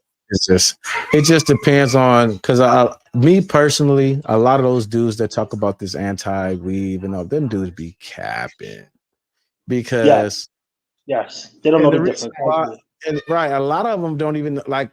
For example, there's a lot of men that don't know there's this thing called a natural weave, and it's a whole afro curly puff hair that look like regular black girl hair, and it be curly, or some of it look like the mixed girl hair to where it don't look like it's white woman hair, but you know what I mean, like that in between mixed girl hair. And they got dudes that think that's those people real hair. Like, see, that's what I'm talking about, the whole natural girl. And I'm like, dude, that's a whole weave right there. Like, Right. and then I have You know I have what to the show. Like Jill you know Scott. what my advantage was?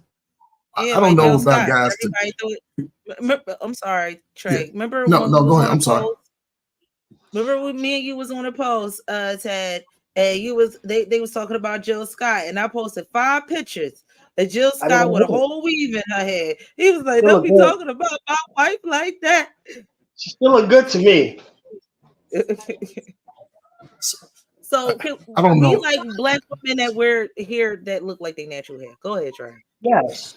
No, that's me. And brother Timothy is unique because growing up in the house with sisters, you know, there was always baby dolls and all that growing with the little. I remember they had the little mannequin. I was one of those boy guys, but I was always getting into. I used to comb the hair, and so when I started dating, I knew exactly what the hair texture was. I could call it out in any capacity. That's a weave. That's natural. Because what I learned about sisters and natural hair compared to weave, and this has nothing to do with you. When they wear the weave, they pretty much wear it to cover all this in the front and their ears. But when they wear their natural hair, they sort of pull it back in the capacity. Off their ears, you can see their ears. It's a different style that they wear it, and they wear it. They want to look like the Beckys in those positions. I'm just saying, and that's why I think a sister would be more dynamic, more appealing if they would just be natural. Put some extra virgin olive oil with some lavender in your hair, let it grow. Because if you look at these young boys out here, 18, 19, 20 years old, these dudes got hair so thick, and the sisters got the same grade. It's just they strip it out too early. Let it grow like, if you just let it grow like let you do your son's hair. Your hair will be down to your back and it'll be stronger. It'll be cheap on your wallet. You might be able to save about $5,000 a year. So think about it. It's just not Okay, always sexually so attractive so to this everyone. this Y'all gotta this get this to woman I the have on the screen right now is what I use as an example all the time. This is an actress named Tiana Paris, and I show brothers these in these Kevin Samuels groups, and they be like, "Oh, see, that's what I'm talking about. Beautiful. She got her natural hair and everything." And I'm like, "No, that is a weave. That ain't no weave. You can see that." So I'm like, "That is a weave, my brother."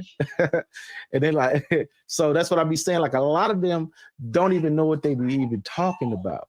Like this weave right here, I can support this weave because this weave to me is still an expression and celebration of self. That's just my opinion.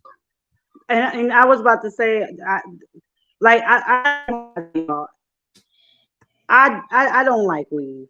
Now, having said that, I like it when it looks natural, when it looks like it belongs to you. When I say I don't like weave, I'm talking about like sexy red, or like the one girl that had a dragon behind her in the mall with her baby. It was so damn long, and then it's purple and green and yellow, and and it doesn't look natural. Now, if you want to put weave in your hair to, no different than makeup, to enhance a style that you want, because honestly, if I probably could do it to enhance my hairstyle, I might do it, but my hair doesn't support weave. It doesn't at all.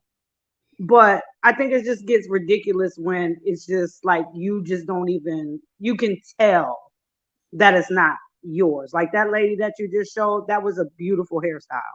And yes, I would have actually thought that that was her natural hair, honestly. But I can see that, you proven that it's not, it's a weave, but it still looks like a natural look. You know what I mean? Just like Morphine. Morphine looks beautiful. Thank you. You're welcome. Even though Timothy thought my bang was a weave and it's my real hair. Timothy don't know nothing. I'm hearing She it. combed that part down. Lord have mercy. I be knowing, like my wife does hair. I be knowing. I just the bang I missed on the bang, but I was right about the rest of it. Hit this. See, I kind of like Trace, but you know what? I will pay attention to that, Trey. I never thought about that. Where you said women that wear like the wigs or the weaves generally will have them down on their face and then over their ears. Yeah. My hair is always in a ponytail. Always my hair goes in a ponytail all the time. I don't want none of that nappiness on my ears. I feel like something's crawling on me. I'm just saying, I never thought of it that way. I never thought of it that way. I think sometimes the hair is part of females' identity, even guys too. When we go bald or whatever the case may be. So I think it goes hand in hand. I think, and not to go off the topic between prejudice and preference, it just goes hand in hand to say that we have our preference and our prejudice, but it's also based on just our experience and just what we're trying to attract. So, are you saying men are more attracted to the weave? Brothers, you think brothers are more attracted to the weave? They are attracted to a certain hair texture, and they don't understand that the texture that they prefer, not the natural. The same dudes that say that, oh, I love a natural girl and all of that. You show them a picture of Florida Evans back when she was young, and they oh, that's snappy hair. But that's natural. That's like natural. So which that's natural. I don't know. I do think that guys be attracted to a certain hair texture as well. I have to show this picture. I have to show this picture because I have to, I don't want to demonize sisters for doing this as if other people don't do it. It is not a black woman thing. It is not a black woman thing. I just had to throw that out there that, this is the whole argument that I see a lot of people brothers make. Oh, they don't do it. This is why they better and this. No, everybody does it. Men do it too. Men do it too. Men use prosthetic for their hair when they get roguing for men. I'm not the president. I'm not just a client. I'm the president. I'm the president, right? That's the oldest one. I'm not just right. I was thinking about getting Billy some, but he just shaved. That's homegrown, natural gray right there. No. Yeah. Y'all see this gray? That's what you want. You want this. You want this right here. You want this gray. Hey, brother, you want the gray. Now what the trick bag is the style you're going to wear when you get over it. You're going to keep wearing the Santa Claus beard or you're going to have to shape it up a little bit. That's the only trick bag. Now, for me, again, this is just my preference. I've never considered dating a sister with blonde hair, but I think I'd be digging too deep in my mind because to me it just goes to show the identity complex of sisters when they go through that. Because why would you want to look like the very person that will always oppress the sister? Why you want to look like her? I don't care about the white hair and weave. I just want as a color wearer. I always went on the other spectrum of color, not the natural hair tones like the reds, the oranges, the blondes. I just went to the total fucking retro. I'm gonna be a Barbie girl. I'm wearing green, blue. You can't say I'm being like anybody else, because ain't no other race got green or blue hair. You just being ratchet. That's all. Yeah, that's it. Yes, it. A sister go hold on to the hood till she die. I don't care where she lived at. She can move to California, go to Hollywood. In her house, she gonna have a whole hood collection. It's gonna be a whole section for right? just I'm her gonna be hood. in a whole boardroom doing the whole code switch, but as soon as I get in my shed, I'm pulling out Rebecca with the green hair. We going at it. Like me, I gotta have me. I bet y'all. I mean, y'all been love them wigs. Y'all better get into the wigs. Shit, just not at going outside all the time. I wouldn't wear a green wig to my kid's school. It's a place and time for everything, and I think the bedroom and that Rebecca green wig goes together. I don't care what you say. That just go together. That blonde wig that you don't like, I call it the oh my god, it's like an old 80s fucking looking crazy ass shortcut wig. Bitch be looking bad with them kitten heels.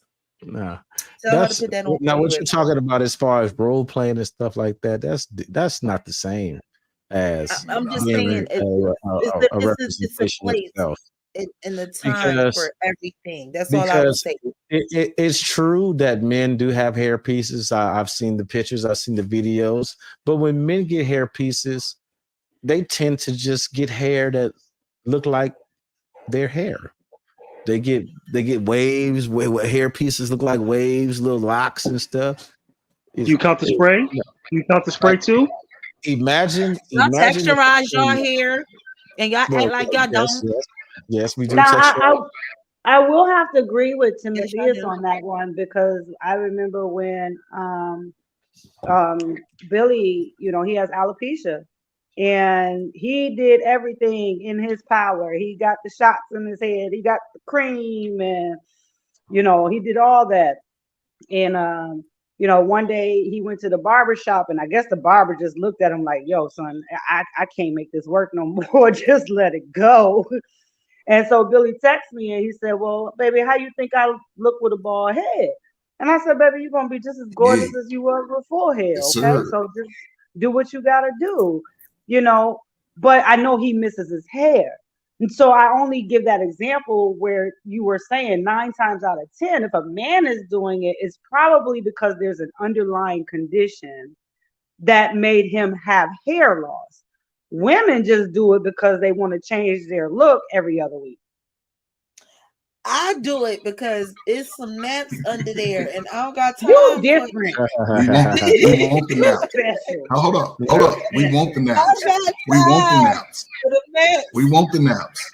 We want the naps. The naps is what keeps everything fresh from head down. Now, see, those are guys with a dark-skinned guy with an inferior complex. To me, why you don't need that? He got a round head. He can play that. I wouldn't say it's an inferiority. Now, if he had stringy blonde hair and had a Ted Koppel hairpiece, I would say he has an inferiority. I think that's more. I think that's more of he just misses his hair. It's either that, but I would just more say it's an esteem thing. It's just okay. So So let me add this. So with the alopecia, and I know he don't mind me saying this, so it's not that I'm throwing my husband's business out there. With the alopecia, he also lost his eyebrows, right? So I remember, because my sister-in-law is just a plumb fool, my sister-in-law ordered these tattoo eyebrows. So we looked at them, and I was like, well, let's try them on and see what they look like. So we put them on him, right? And we didn't say nothing to nobody. We wanted to see if anybody noticed that he had these tattoo eyebrows on. So as soon as he walked out, my sons looked at him and said, "Oh no, Dad, wipe that off. You look stupid. You look stupid. Wipe that off. You just find the way you are." So again, it's just like a lot of times when I think that with men, it's more of because, okay, I lost my hair. I lost my eyebrows, whatever it may be. It's not just because they want a different hairstyle, if that makes sense. Okay, yeah, and I want to tie that in because you made me think about something, how to tie that in with the topic. Are people's preferences really based on their their own insecurities. Is that what, and we kind of talked about, we kind of tidbit touched on that when we were saying about how, some women, may be dark and have a bad experience growing up and want light-skinned kids, so is it that same thing reflected across the board? Are women that say they prefer to date lighter men, do they perceive darker men to be violent because she had an ex that used to beat her up, and Yeah, that type of thing. yeah, yeah. It could be a little projective. It's not. I'm not gonna say that's absolute. It's not an absolute, but it could be let's say 50% in projective. I wouldn't project that. I mean, just based on. All right, look. I'm gonna give y'all an example.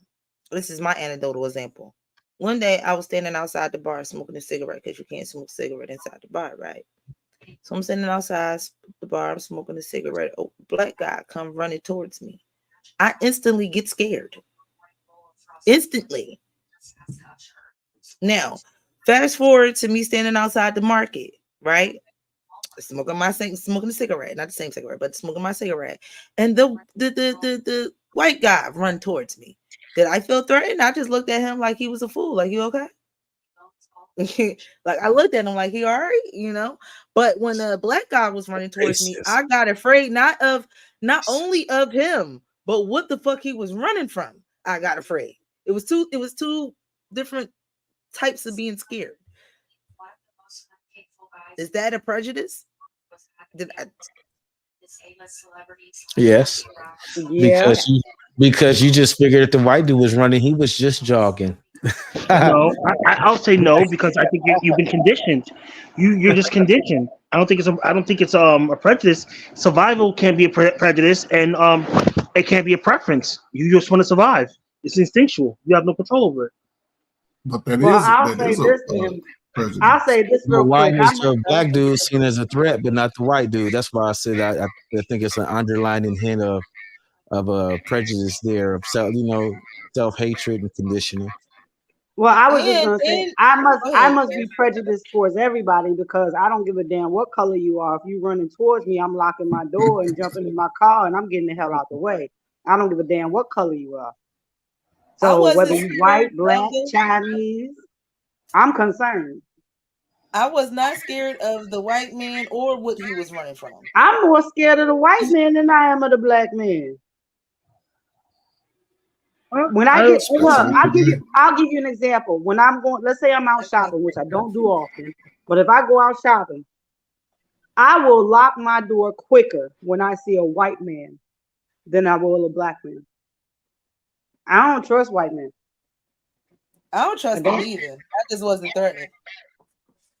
I think but that's the point.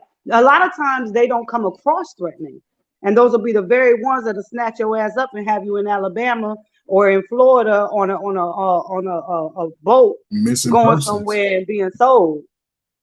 Well, that's how y'all got here. I mean, some of us got here because we thought they was bad. Well, that's what I'm saying. They do make up 87-90% of the serial killers in the United States. Yeah, I If don't you trust them motherfuckers at all. want to be worried about somebody, I don't trust nobody I don't know. I don't trust nobody I don't know. I don't care if you male, female, light skin, dark skin, because I understand the younger generation, they're a little bit more high risk. They're a little bit more on the trying to manipulate and scheme. So I don't trust nobody. I don't loan money out in public. I ain't letting you borrow my phone. I ain't put my hands in my pocket. As soon as I put my hands in my pocket, that's when you got an advantage. Other than that, I've been like that since I was a teenager, walking through my neighborhood, sometime 2 or 3 o'clock in the morning. You couldn't come up to me and say, hey, little dude, I'll be done busted your window out in rain. I was that type of dude. I wasn't taking no chances. When I saw the Atlanta murders and I was young, everything changed. I ain't trusting nobody out there. I don't know what y'all got planned. So protect yourself at all costs. Buy some mace, get you a butter knife, do whatever, because there's fools out there today. So yeah, be a little nervous. Amen. On everybody. So get a butter When knife. like I said, when I get in my car, the first thing because nowadays the only time the car will lock is once you turn your ignition and you put it into reverse or drive. Drive, Nope. yeah. As soon as I get in my car, I hit my lock button. I don't give a damn. I got a Okay, question for ladies and y'all. I gentlemen. got a question for y'all. Oh, and bear spray is better than mace. Okay, go ahead. Oh, hold on, wait. Timothy, is what you was gonna say. I was gonna say we at the 10-minute mark. You know, we kind of then slid off the topic a little bit. So I was gonna say everybody got their closing remarks, and we can get ready to wrap it up because we didn't kind of got away from the topic. But if you got a question that's gonna bring us back, go ahead. Yeah, I did have a question that was going to bring us back. In the prejudice sense, do you guys think? Let me turn my camera on for this one. Do you guys think that there is in a threat? Do you feel less threatening from women running up towards you than men running up towards you? We still talking about prejudice, Tim. We just talking about, being prejudiced towards random motherfuckers. But do you guys feel that if it was a woman running up towards you, you would feel less threatening? You feel she's less threatening? No. Well, as a man, I feel like, this is a woman. Unless she running up with a gun or something, I'll see that she has an advantage over me as a man. But other than that, it's like, I would just be trying to figure out what she's doing. Me personally, I only say no because in this day and age, I just don't trust people. I don't. And you don't know. Yeah, she could be running up to you. She can appear from the front to look like a damsel in distress, and she can have a gun in her back pocket. I don't know her. I don't know her. I don't know him. And whether it's male, female, don't matter the gender. I just don't trust people. That's understandable for a female standpoint. I could say for me, I'm not threatened by no female unless she's bigger than me. And I'm a small person. No. I'm small. I'm small. I'm short. I'm 5'4". I'm petite. I'm small. However, it's because you're a pit bull. That's why. The gangster in me just be like, no, she can't beat me because she's big. I mean, unless she's bigger than me, I'll be sizing her up. Now, if she's a 6'1", 279 pounds chick, I'm gonna be like, yeah, man, just shut the hell up. Okay, but here's the thing. A lot of times you have to, and just this is a little bit off, but a lot of times you got to think that if, let's say somebody is really out there trying to scam or trying to cause harm to you, 9 times out of 10, that woman's not alone. And there is somebody lurking in the background just waiting for you to catch the bait. And then all of a sudden, you're not just facing one girl, you could be facing 5 girls, or you can be facing a one girl and 2 guys. You just got to, I don't necessarily see that as a preference or a prejudice. I just think that's just, like you said, being precautious. And yeah. That's just, no, and that's why I said it's a little bit off, but I did want to mention it because a lot of times, as women, when we see a woman approach us, we're like, oh shit, I can handle that. Then next thing you know, you turn around and you got 7 other people behind her. You didn't even know was there. And then next thing, we got a Carly Russell and we can't find you, So, I'm just putting that out there. Just be careful with that. I think for a lot of men, especially, as you get older, your views change when you're looking at the generations behind you, like, oh shit, you're crazy. So I gotta watch everything. But I think as a young man, especially a man of color, from what I've seen, for the most part, most guys got a good heart and want to be a saver type of guy, regardless of what age he is. If this guy's on the street that a female will run up to him, they be like, what happened? Where you at? What he do? You know what I'm saying? They looking to engage with whatever the problem could be. But I think, and that just goes to show the nature of us brothers. Most of us got a caring heart anyway. But as you get older, especially as these days move forward, society is getting a little bit more chaotic on all levels.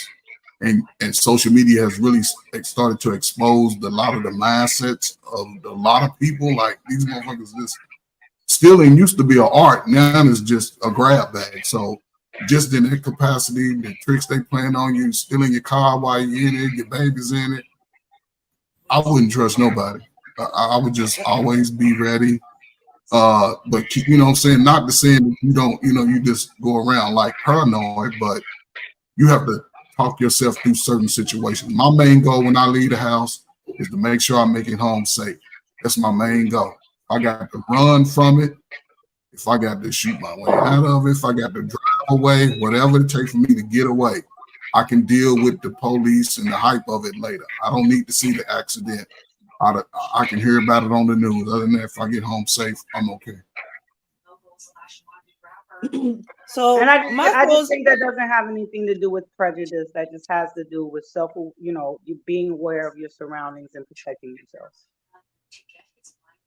so my closing remark on this topic would be,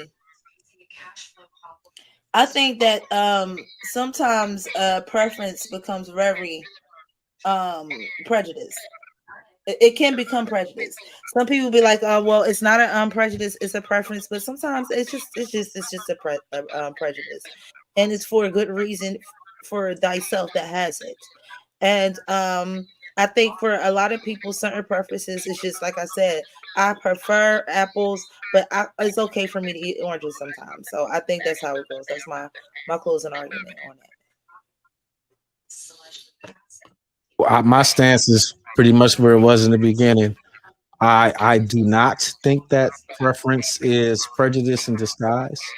I think that prejudice is prejudice and preference is preference, and they can blur depending on the root of what your preference is exactly. Like the example I gave earlier is a black woman says she only dates white men, and you ask her, well, why you only date black men? Because black men got this problem, that problem, this problem. That's not a preference. That's a bitter prejudice from a bitter space. And it goes the same way for men too. For the men that only date white girls, I don't date black women because black women has this problem, that problem. Same thing. It's just coming from a bitter place. It's but like the example I played in the very first video where the young lady was saying, she was a white girl was saying she dated a guy that said he would not be a black girl because of their hair and skin. That was just racist. That wasn't he was trying to hide his racism under the umbrella of preference. And I'll end with that.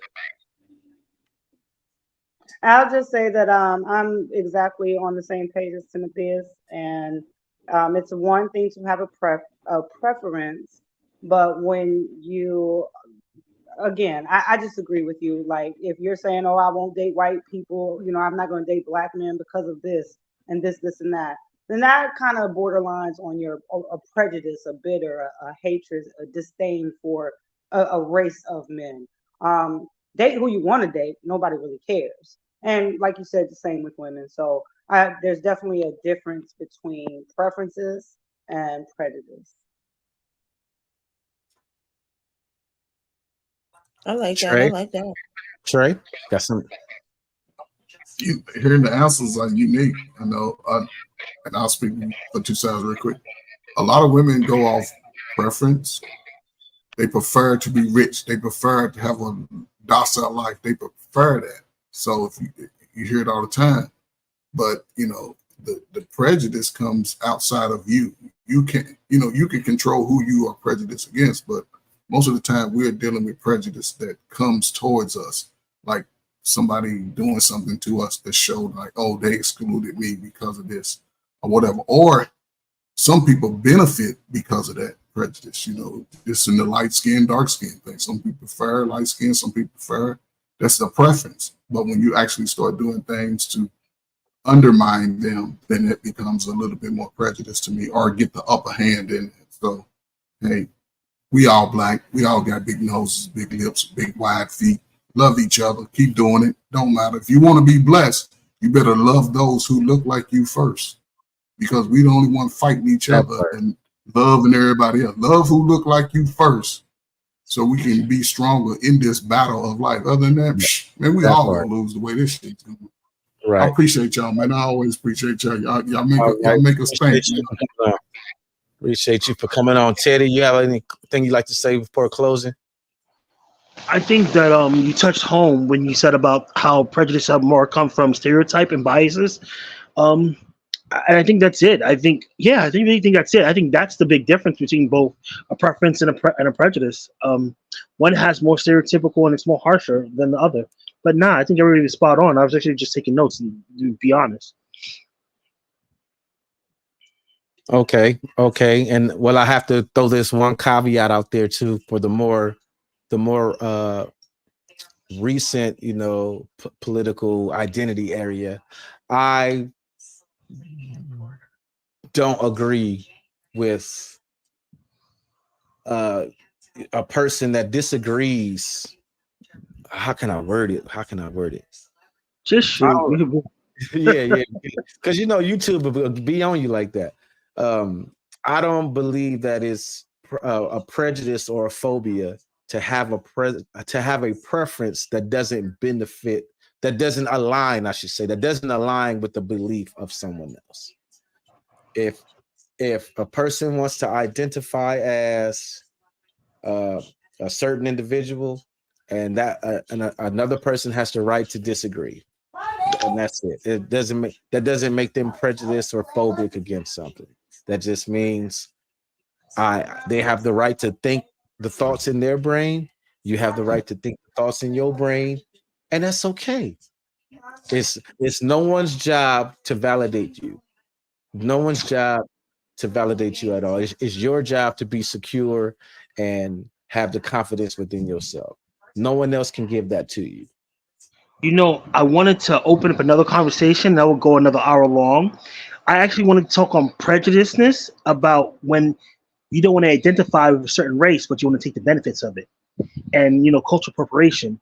And because we touched on it, but I know that we're going a whole different segue, and I think that's important because a lot of times, and I mean this with all respect, Miss Fields.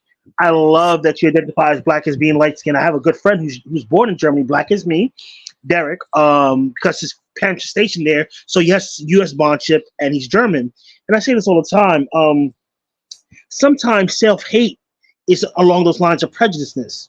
I want to be clear. Sometimes self-hate, and you touched on insecurities, are part of that prejudiceness. So people won't identify, people will act a certain way because it just rubs them the wrong way, and it's not a preference. So, but that goes into another conversation. But I think we could agree to disagree on that one. We will have a show for you just so we could talk about that. I was gonna say, if I could respond to you real quick. I'm not even mad at what you said, because what you said holds a lot of truth. A lot of times, especially when you're biracial, when you have different ethnic backgrounds, you tend to appropriate with one or the other depending on who you were raised with, who you were around the most. Now, for me, I'm making this quick.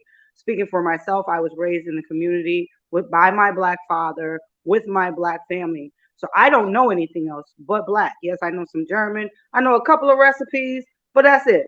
I can make collard greens better than I can make schnitzel. Okay. So, so I understand where you're coming from, but it doesn't necessarily boil down to like a self-hate thing. It's just more about an acceptance thing. But I definitely think that your conversation would be a great further topic to discuss another time. Okay. Absolutely. So again, I want to thank everybody for coming on. There's going to be a couple of changes when we come back. We're closed. This is the end of season 1. This is the end of season 1. Alrighty, so this is the end of season 1. So we're gonna come back next year.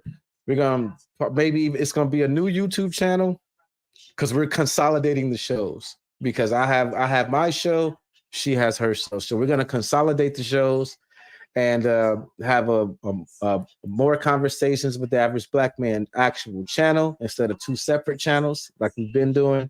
And we're gonna have a whole new look and a whole new theme and everything. We just everything is gonna be brand new. Yeah. Y'all coming back after the New Year's? This is y'all last separate show. Y'all coming back after the New Year? Or y'all gonna be back next week? Probably after we're gonna try to take off because everybody gonna have time with their family and stuff like that. You gotta do it like Yeah, so we coming back. Our new season is airing January the 10th. So it's 2 weeks. We're gonna take 2 weeks off. I think that's 2 or 3 weeks. Yeah. Is that 3 Right. weeks? So let me give y'all. I'm gonna give them a little sneak peek. I'm gonna give them a sneak peek. Let me let y'all look at the new logo coming up. Oh, it ain't letting me show it, but never mind. I'll try to be smooth. You gotta Appreciate y'all, man. All Appreciate right. y'all, man. You know, y'all have a great holiday, New Year. Be safe. Let me see. Keep your family Thank safe. you, brother. Like, can you Likewise. move us off to the side, or they ain't gonna let us go off the It ain't gonna let me do it. I gotta do it separately. All right. Well, thank y'all for joining. This is another more contentious conversation with the average black man. This is the last more contentious conversation with the average black man. And there's the sneak peek of the blended page right there. I like it. No, it's the us thing. You know, it's the us thing. So thank y'all guys for watching. We'll be back January the 10th. We'll be dropping a little a little insight to what the new changes episode is coming up. going to be about. We'll drop the new the advertisement for the premiere show on the 3rd of June. But we ain't coming back to January the 10th, 2024. And we're gonna just keep watch on the Facebook pages and social media for the information on how to subscribe to the new channel. Yep. All righty. Signing off. And thank you for tuning in to More Contentious Conversations with the Average Black Man.